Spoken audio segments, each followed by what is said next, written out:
Answer the phone. I'm begging you. I smiled. The begging had started exactly 37 minutes after I'd forwarded the security footage to Richard. 37 minutes.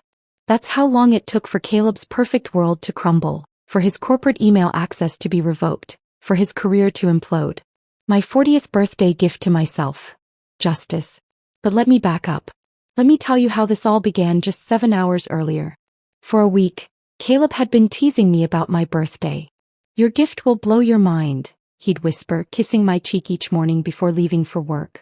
Last night he'd been especially affectionate, bringing home my favorite takeout, opening a bottle of wine, and telling the kids to let me sleep in for my big day.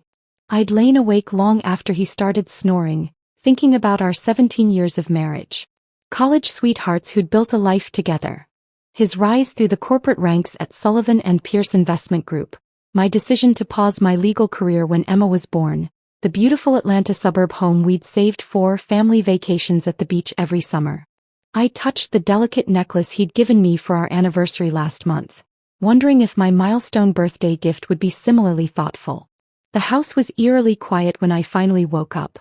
No sounds of Jake playing video games too loudly. No Emma's music thumping through the walls. No smell of Caleb's coffee or the special birthday breakfast he'd promised. Caleb. I called out, my voice bouncing off the walls of our master bedroom. His side of the bed was cold, he'd been gone for hours. I slipped on my robe and padded down the hallway. Emma? Jake.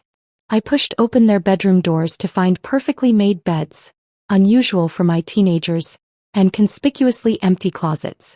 My heart rate quickened as I hurried downstairs, calling their names with increasing urgency.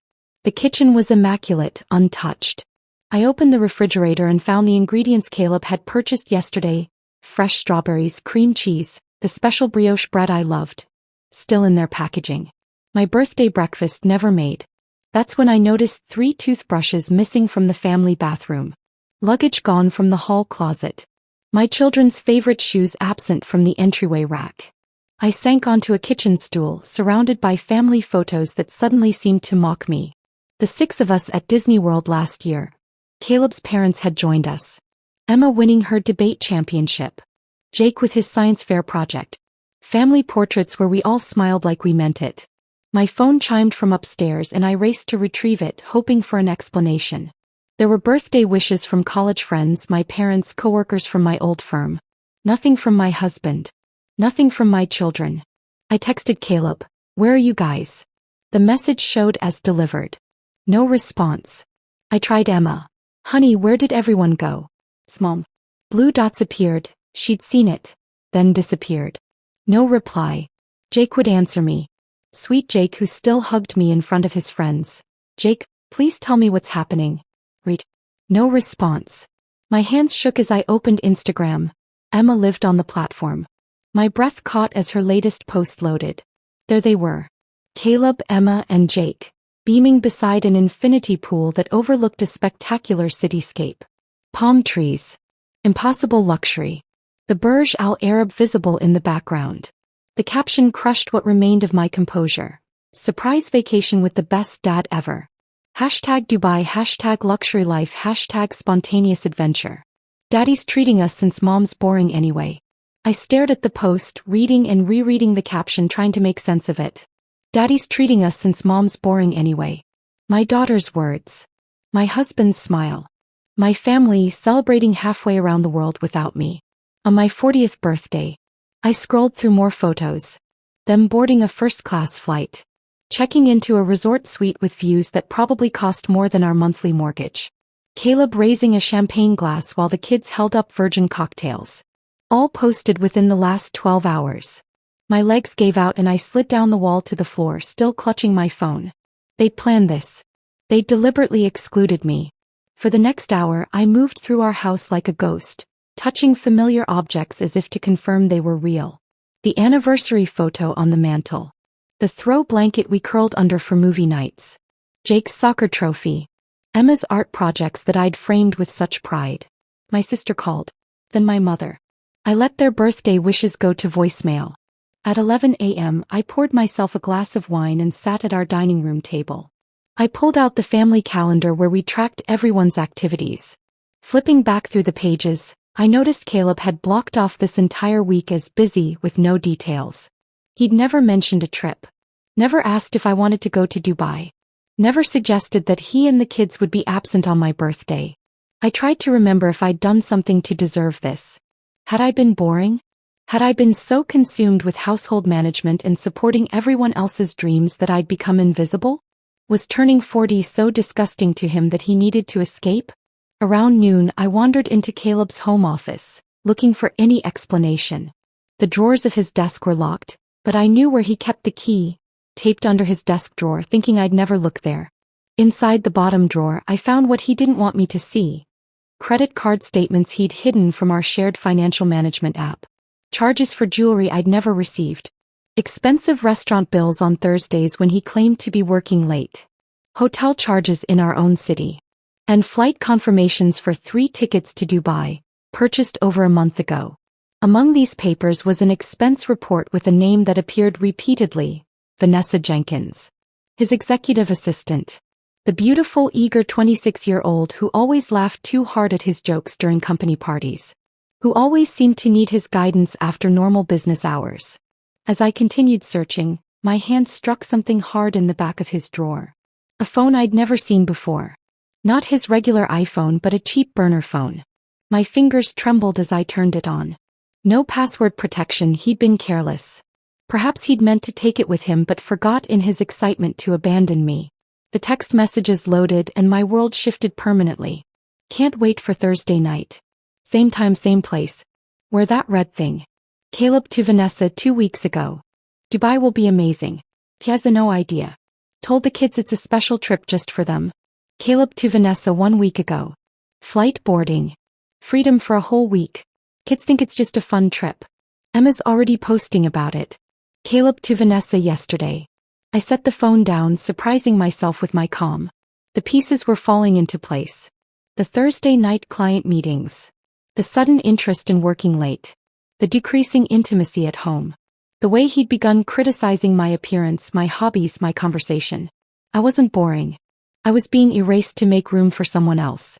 As I gathered the evidence spread across his desk, the statements, the phone, the expense reports, a strange clarity washed over me. I thought about the security cameras at Caleb's office building. The system I knew recorded everything because I'd helped select the vendor during their renovation 3 years ago. Caleb had always been careless, confident in his ability to talk his way out of trouble. He'd never suspect I would look for evidence.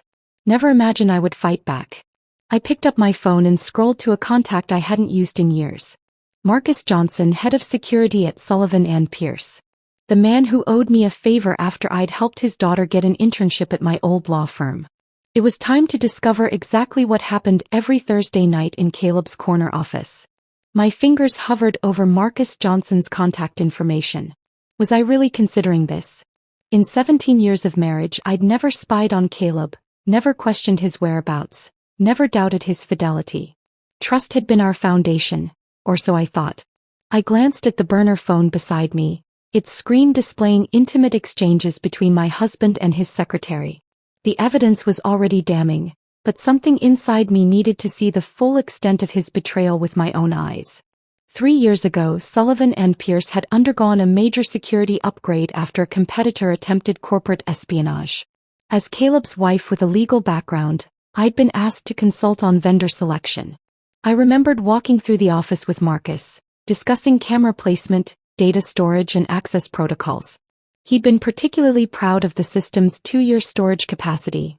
Better than the industry standard, he'd boasted. I'd never imagined that feature would someday serve as my lifeline.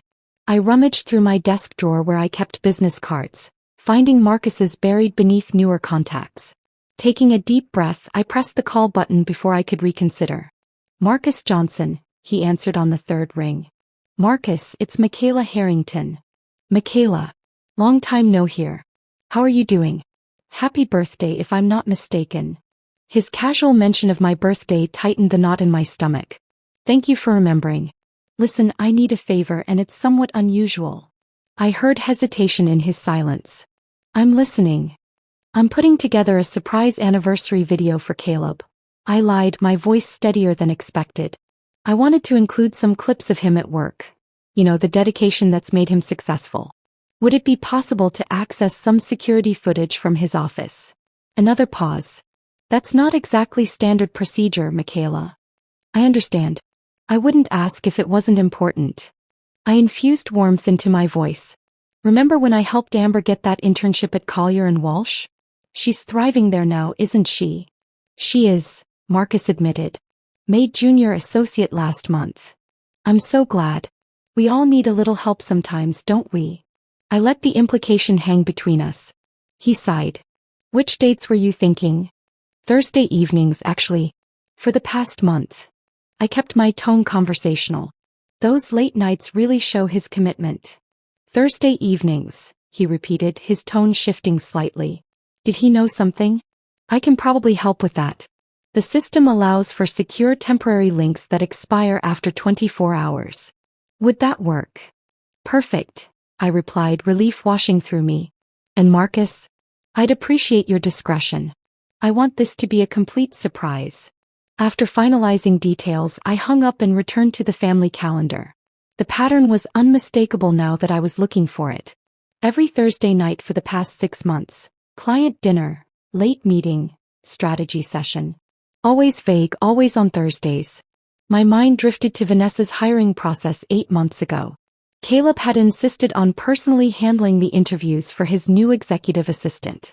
The HR director had preferred an older candidate with more experience, but Caleb had overruled her, citing Vanessa's fresh perspective and eagerness to learn. I remembered meeting her at the holiday party. Tall, blonde, laughing too enthusiastically at Caleb's jokes while eyeing his wedding ring.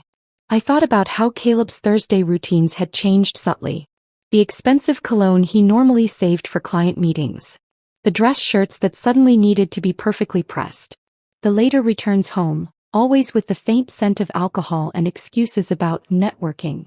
And his comments about me had shifted too. Small criticisms about my comfortable clothes. Suggestions that I should color my graying hair. Questions about when I might get back in shape. Each remark delivered with a smile but landing like tiny daggers. All while Vanessa received jewelry I never saw and dinners I never enjoyed. My laptop chimed with an email notification from Marcus. A secure link and temporary password had arrived sooner than expected. I poured another glass of wine and closed the blinds in my home office, creating a cocoon of privacy before clicking the link. The security system interface was intuitive, with a calendar and floor plan allowing me to select specific dates, times, and cameras. I chose last Thursday, 7 p.m. and the camera outside Caleb's office. The footage appeared instantly. I watched as most employees filed out for the evening. The timestamp showed 7:43 p.m. when Vanessa returned from the break room carrying 2 glasses of wine. She entered Caleb's office without knocking. I switched to the interior camera. My husband greeted his secretary with a familiarity that made my stomach turn. Their conversation started professionally enough. Budget reports, client meetings. But their body language told a different story. They sat too close on his office couch, their shoulders touching, hands brushing when passing documents. At 8:16 p.m. he kissed her. Not a tentative first kiss but a practiced, passionate embrace that spoke of established intimacy. I felt oddly detached as I watched them on his office couch. The same man who had claimed headaches and exhaustion when I initiated intimacy at home. Their encounter was both hurried and familiar, suggesting a well-established routine. Afterward, as they straightened their clothing, their conversation turned to Dubai. She has no idea? Vanessa asked, examining herself in a compact mirror. Caleb laughed. None. Thinks I'm planning some special birthday surprise at home. Well, you are surprising her. Vanessa's smile was cold. Just not the way she expects. The kids are excited. Emma's totally on board. She thinks her mom's boring anyway. Typical teenage stuff but useful. And you're sure she won't cause problems while you're gone? No surprise investigations. My husband's dismissive snort pierced my heart. Michaela, please. She's too busy with her book club and grocery shopping to notice anything. She stopped being interesting years ago.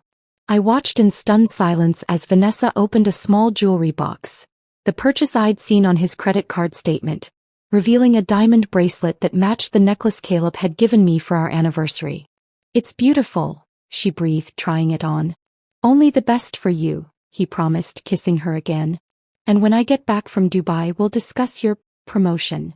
I forced myself to watch 3 more Thursdays documenting times, dates, and conversations. Each recording revealed more betrayals. Discussions about my predictability, plans made using our family funds, jokes at my expense. By the time I finished reviewing the footage, my phone had accumulated 12 new notifications. Caleb had sent photos of their Dubai breakfast, the hotel suite, the children enjoying the pool. Emma had finally texted a half-hearted, "Happy birthday, Mom," 6 hours into my supposed special day. I ignored them all. Instead, I created a new folder on my laptop labeled Evidence. I downloaded key segments of the security footage, carefully documented the credit card statements, photographed the text messages from the burner phone, and compiled a timeline of Caleb's deceptions. For hours I worked methodically, my legal training resurfacing as I built an airtight case against my husband. The pain had transformed into something colder, more focused. I remembered Caleb once mentioning Sullivan and Pearce's strict morality clause for executives, designed to protect the firm's reputation with wealthy, conservative clients. A clause that specifically prohibited romantic relationships with subordinates. A clause that required immediate termination if violated. I knew exactly where to aim. Not at his heart, he clearly didn't have one, but at what he truly valued. His position, his power, his reputation.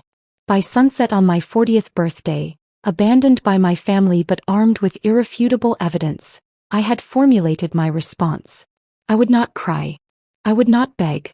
I would not create a scene. I would simply show Richard Barnes, the managing partner at Sullivan and Pearce, exactly what kind of man he had made partner. And then I would wait for my phone to ring. I slept surprisingly well that night. The house's emptiness, once devastating, now felt like a sanctuary where I could execute my plan without interruption. I woke before my alarm at 5:30 a.m., oddly energized despite everything.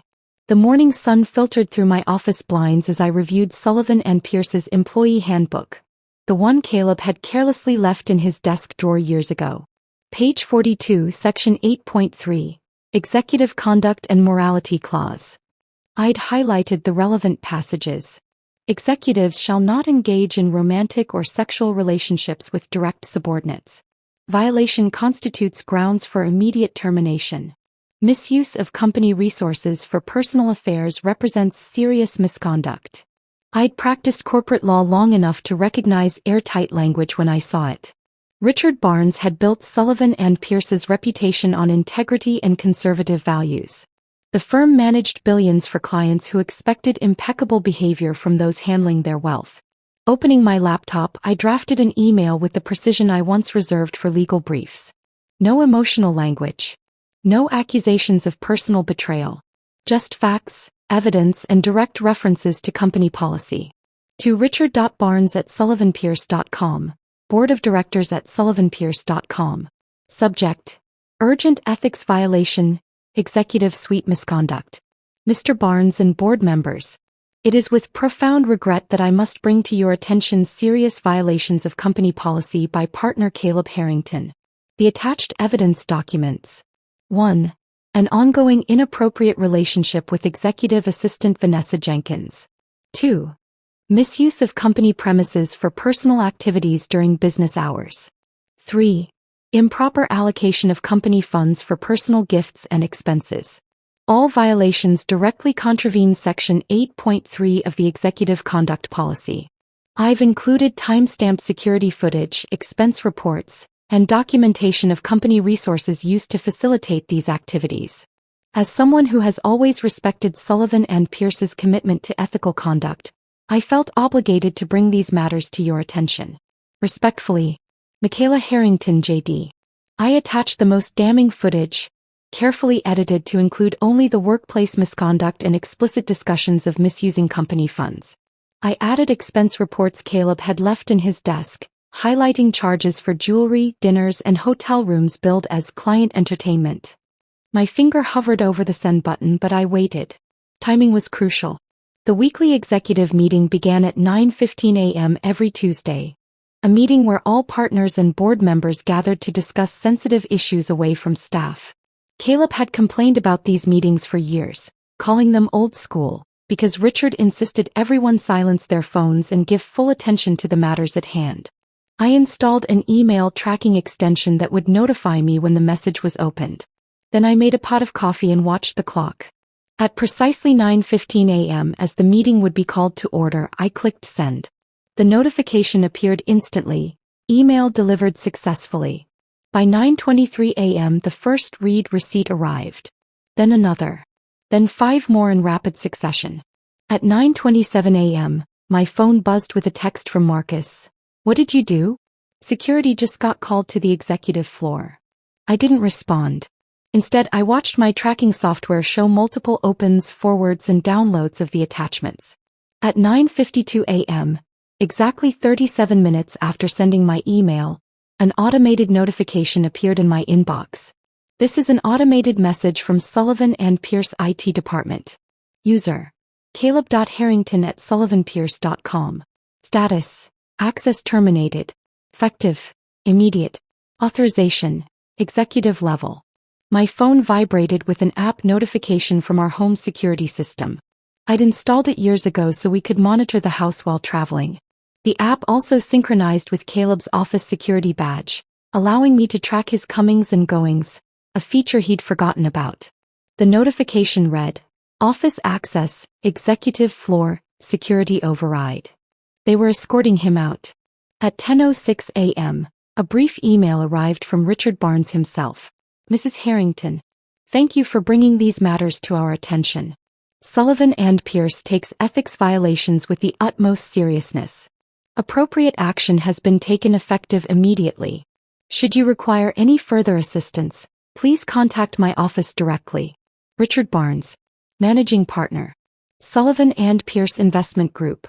I refreshed the company website, navigating to the Our Team page. Caleb's profile, once prominently featured as Rising Star Partner, had vanished, leaving an asymmetrical gap in the leadership grid. At 10:29 a.m., my phone lit up with Caleb's face. The first call.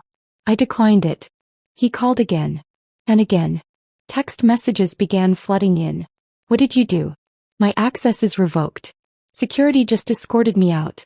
Answer your phone right now. This isn't funny, Michaela. Are you trying to ruin us?" With each desperate message, a strange calm settled over me. I silenced the ringer but kept the phone visible on my desk, watching his panic unfold in real time. By noon he had called 63 times. At 12:17 p.m., a notification from Emma appeared. "Mom, what's happening? Dad's freaking out and says we have to leave. Is everything okay?" Jake texted seconds later. "Mom, are you all right? Dad won't tell us what's wrong but he's really mad. He's making us pack." I didn't answer them either. Not yet. The calls continued. 77, 92, 108. By 2 p.m., Caleb had called 127 times. His WhatsApp messages grew increasingly frantic. "Please, Michaela. Answer the phone. I'm begging you. Whatever you think happened, we can fix this. Think about the kids. Think about our family. I've been locked out of everything. Corporate accounts, email, building access. Richard won't even speak to me. What did you tell them?" The last message made me smile. He still didn't know exactly what I'd done. He couldn't comprehend that I'd had access to everything. The security footage, the expense accounts, the text messages with Vanessa. While his messages accumulated, I moved through our house with purpose. I gathered Caleb's personal items, his beloved college football trophies, family photos, the expensive watches he collected, and packed them methodically into cardboard boxes labeled simply Caleb's items. I contacted my friend Stephanie, who had remained a practicing attorney when I'd stepped back from my career. "I need an emergency consultation," I told her. "Marriage dissolution under circumstances of infidelity, financial misconduct, and abandonment." "Michaela, what's happened?" Her voice filled with concern. "I'll explain everything when we meet. How soon can you file paperwork to freeze joint assets? If it's emergency circumstances, by end of day. Are you safe?" The question surprised me. I'm perfectly safe. And for the first time in years, I'm seeing clearly. After arranging a meeting for the following morning, I called a locksmith who arrived within the hour. I had all exterior locks changed and reprogrammed our smart home security system with new codes.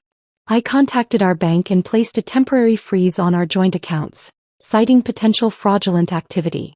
Each action methodically dismantled the control Caleb had maintained over our shared life. By late afternoon, Emma called instead of texting. I watched my daughter's name flash on the screen but didn't answer. They had chosen their side that morning. They could wait in uncertainty a little longer. As sunset painted my empty house in golden hues, I sat in what had been our shared bedroom and felt something unexpected. Power. Not just anger or vengeance but genuine power. For 17 years, I'd shaped myself around Caleb's needs, desires, and ambitions. I'd set aside my career, managed his home, raised his children, maintained his social calendar, and believed his lies. But now, as his desperate messages continued to light up my phone, I held all the control. Each frantic call confirmed my new reality. Each pleading text reinforced the shift in our dynamic. I was no longer the boring wife to be discarded on her birthday. I was the woman who had destroyed everything he valued in a single, perfectly executed move. And I wasn't finished yet. I spent the evening monitoring their desperate journey home. Emma's Instagram story updates created a digital breadcrumb trail of their hasty retreat. A confused selfie at the resort with the caption "Vacation cut short, sad face," followed by a picture of packed suitcases tagged "sudden change of plans." Jake, typically less active on social media, posted a rare airport selfie. His expression was solemn, his eyes reflecting a confusion that twisted my heart. Heading home early. Not sure why, his caption read, the simplicity carrying an unintentional weight. Through our family location sharing app. Something Caleb had insisted on for safety, but had forgotten to disable. I watched their digital avatars move from the resort to Dubai International Airport. Caleb's frantic calls had decreased, replaced by urgent messages about flight availability and connection issues. No direct flights. Have to connect through London. Will be delayed. Kids are asking questions I can't answer. Answer your damn phone, Michaela. I tracked their progress across continents, calculating their approximate arrival time. 22 hours of travel including connections and delays. Nearly a full day for Caleb to spiral further into panic while confined in airplane cabins with our increasingly suspicious children. I'd spent the day with Stephanie, my attorney friend, preparing for their return. You've got him dead to rights, she'd said, reviewing the evidence. The prenup has an infidelity clause he's clearly violated, plus the commingling of assets for personal indiscretions. We'll file first thing tomorrow. Now, as night fell on the day after my birthday, I positioned myself on our front porch, a folder of selected evidence on my lap. The porch light cast dramatic shadows across the immaculate landscaping Caleb had always been so proud of. Our neighborhood was quiet, most families already settled in for the evening, unaware of the confrontation about to unfold. At 9:47 p.m., headlights swept across the driveway. The Uber stopped and 3 exhausted figures emerged. Caleb spotted me first, his expression cycling rapidly between relief, anger, and fear. Emma and Jake hung back, confusion evident in their posture. What did you do? Caleb hissed, approaching the steps. Do you have any idea? I know exactly what I did, I interrupted, my voice calm. The question is whether you do. Emma stepped forward, her teenage defensiveness on full display.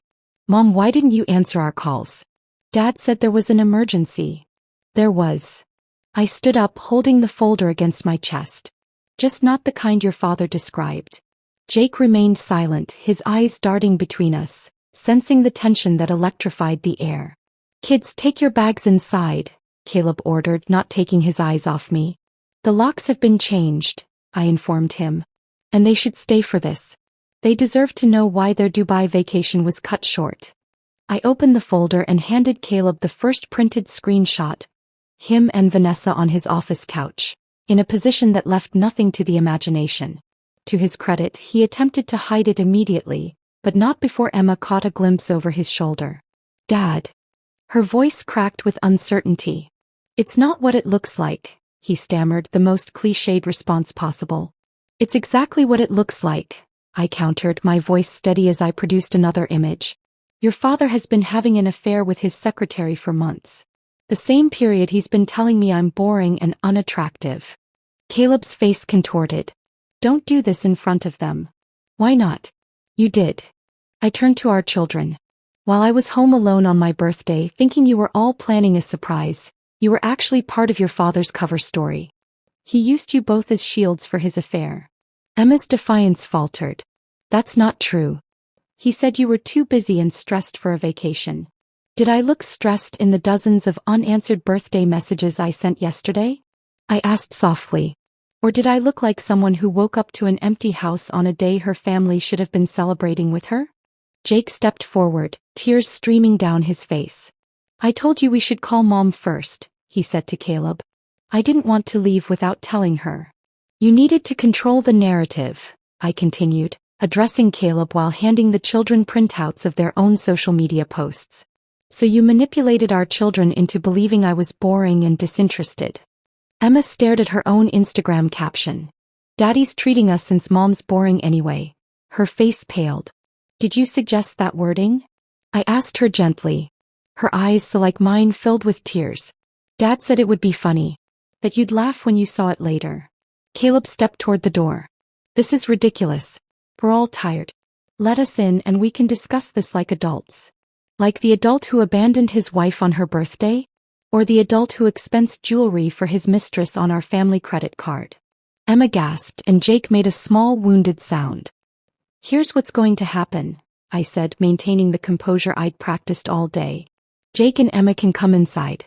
Their rooms are exactly as they left them. You, Caleb, can find somewhere else to stay. Your personal items are boxed in the garage. You can't just lock me out of my own house. The house that's in my name? The one I inherited from my grandmother and renovated with my trust fund? That house. I smiled without warmth. I think I can. Jake moved first, slipping past me through the door I unlocked with my new key.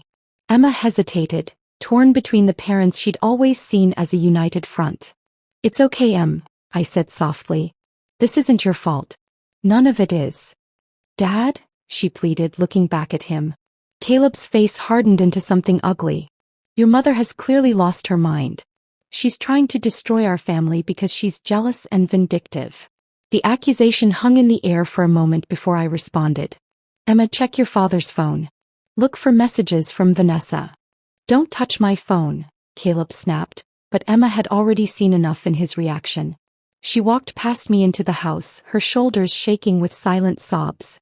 Left alone, Caleb's facade finally crumbled.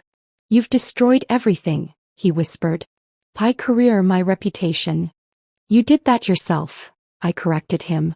Every Thursday night for 6 months. Every lie you told our children. Every time you charged another hotel room to our family account. The following days unfolded with a strange mixture of chaos and clarity. Caleb's professional destruction was swift and comprehensive. Richard Barnes personally called to inform me that several major clients had requested transfers to different partners upon learning of Caleb's departure. The investment community is small, Richard explained. Word travels fast. Vanessa quietly accepted a settlement and resignation agreement, vanishing from Caleb's life as quickly as she'd entered it. Without his position, power, or expense account, she'd found greener pastures. Caleb's colleagues, men who had dined in our home, whose children had played with ours, avoided him publicly. His business calls went unanswered. Country club memberships were quietly revoked. The carefully constructed professional network he'd spent decades building collapsed under the weight of scandal and poor judgment. Meanwhile, Emma and Jake processed their own betrayal. Emma's initial defense of her father had dissolved once she understood how he'd manipulated her against me. He kept saying you were probably glad for the break, she confessed, her voice small. That you never really enjoyed family vacations anyway. Jake's reaction was rawer, less complicated by teenage rebellion. I didn't want to go without you, he repeated, clinging to me like he had as a much younger child. It felt wrong the whole time. Through it all, I found strength I didn't know I possessed. I comforted my children despite my own wounds, assuring them that the divorce wasn't their fault, that they didn't need to choose sides, that my love for them remained unshaken. 1 week after my birthday, Stephanie and I met Caleb and his hastily obtained lawyer at her office. She presented him with divorce papers, along with a detailed accounting of his misconduct. The prenuptial agreement Mrs. Harrington signed includes clear provisions regarding infidelity, Stephanie explained clinically.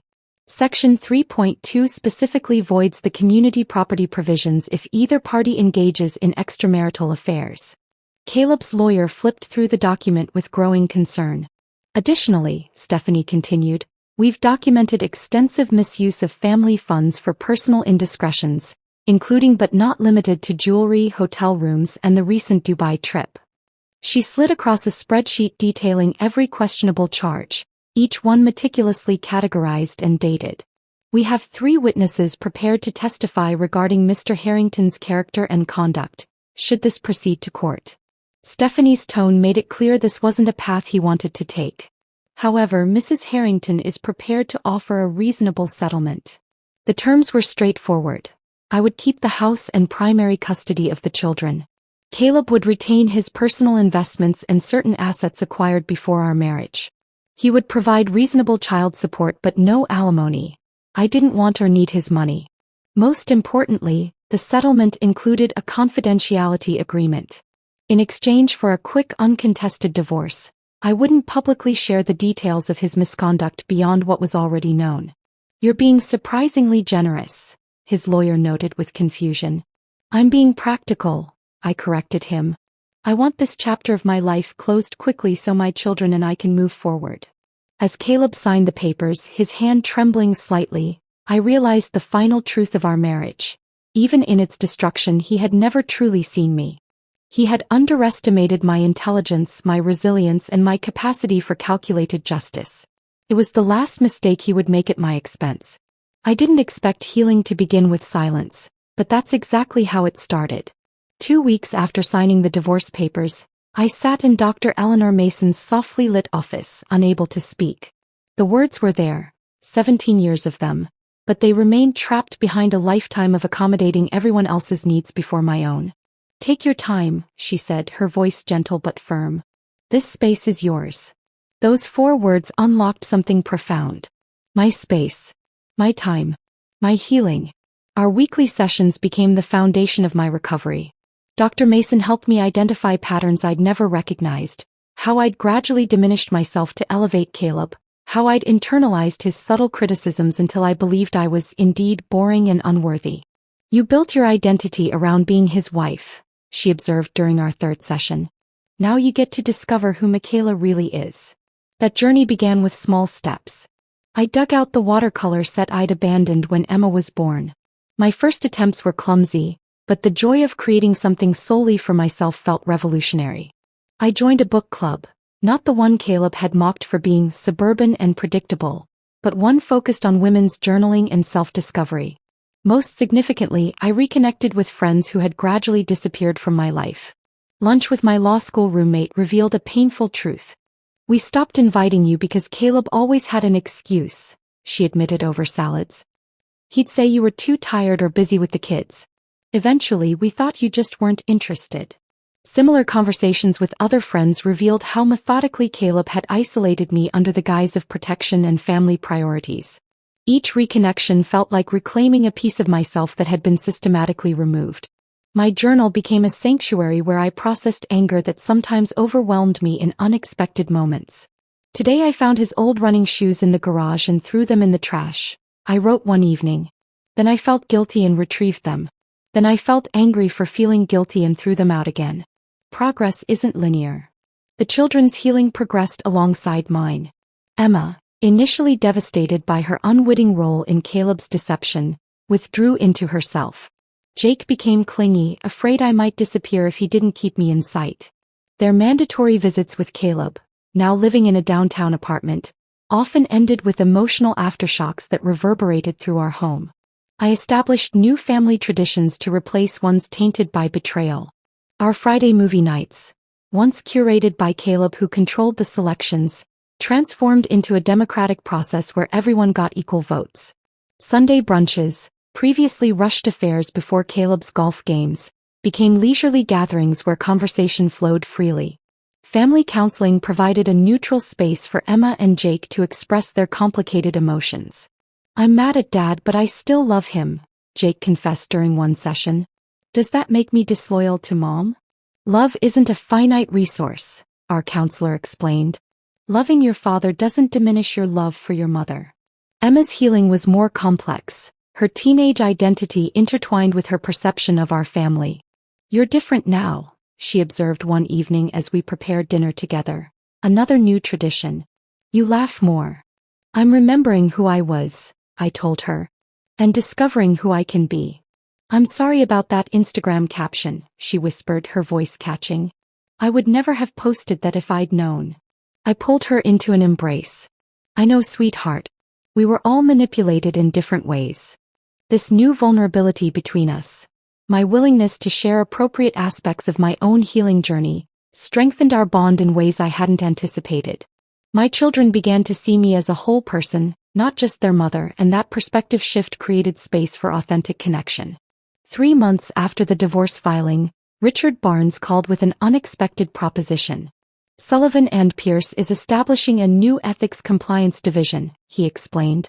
"Given your legal background and unique perspective on executive misconduct, we'd like to discuss a potential role."